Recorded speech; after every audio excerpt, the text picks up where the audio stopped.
The con.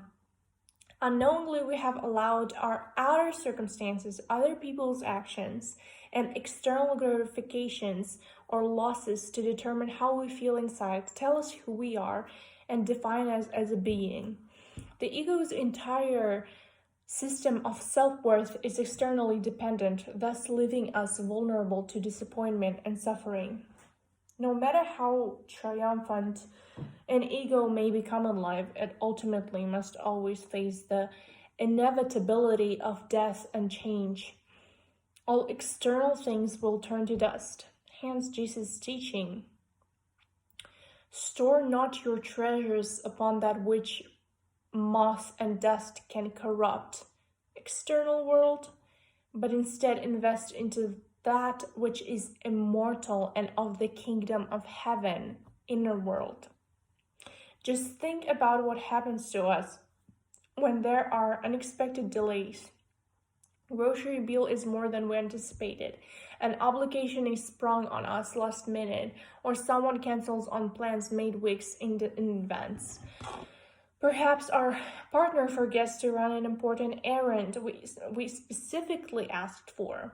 The smallest of things can steal our joy, sometimes for a moment or sometimes for an entire day. We may even keep a running tally of other people's actions to collect proof and validation of our ongoing disappointments, and those are just some of the common situations we experience in life. Now think about what happens to us when much larger, unforeseen, life-altering situations occur, like trauma, a death, or a natural disaster. Sometimes these events steal our happiness for weeks, months, or even years. This jaded mentality can seep into every corner of our lives. On the other hand, circumstances can trigger glimpses of pleasure, like when someone gives us a compliment or bills are less than we expected. We get to leave work early, or our partner surprises us with a romantic gesture. We credit all of these experiences, good or bad, with the power to control our mood based on what is happening out there, which is why we have spent our entire lives trying to control our circumstances. The result of this externally focused perspective is that circumstance becomes an authority over our inner perception of life. This is ironic because all of life is actually an inner subjective experience. This limited way of thinking will leave us forever riding a roller coaster of highs and lows, elations and sorrows. And while it is absolutely true that we are all interconnected and affected by each other and our environment, our perspectives and beliefs are not innately controlled by anything outside ourselves. We always have and always will have freedom of choice of how to respond. And it is the higher themes of consciousness which unlock our ability to transcend circumstances through powerful perspectives of love and optimism. Be happy for no reason, like a child. If you're happy for a reason, you're in trouble because that reason can be taken from you. Letting go of attachment to circumstance. What if experiences and situations are just passing moments, like clouds moving through the sky?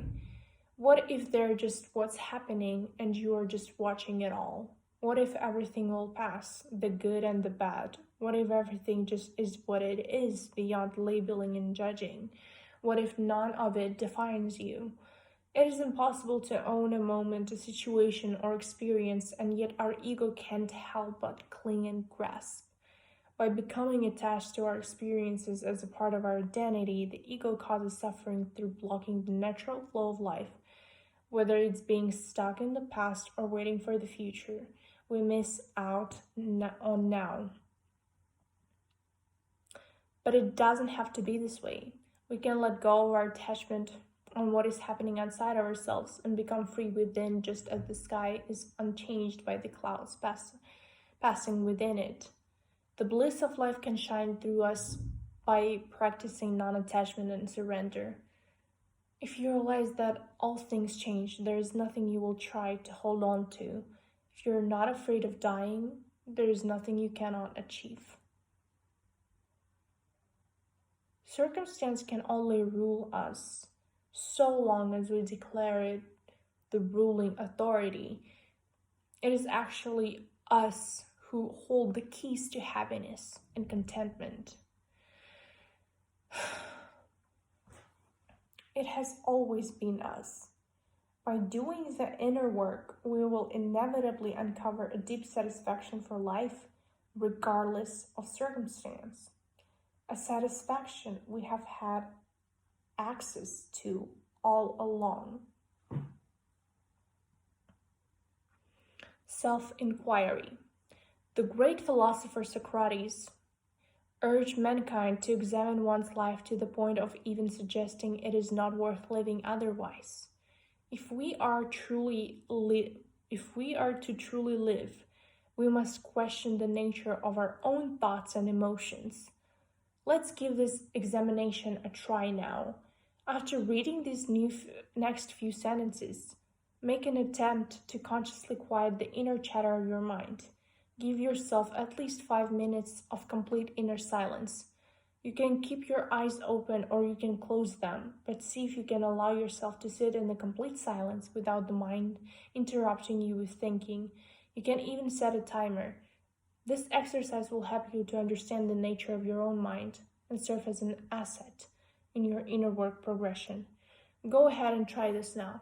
Sit still and see if you can quiet the thoughts in your mind for 5 minutes. How did it go? More than likely, this exercise was more challenging than anticipated. This is to be accepted.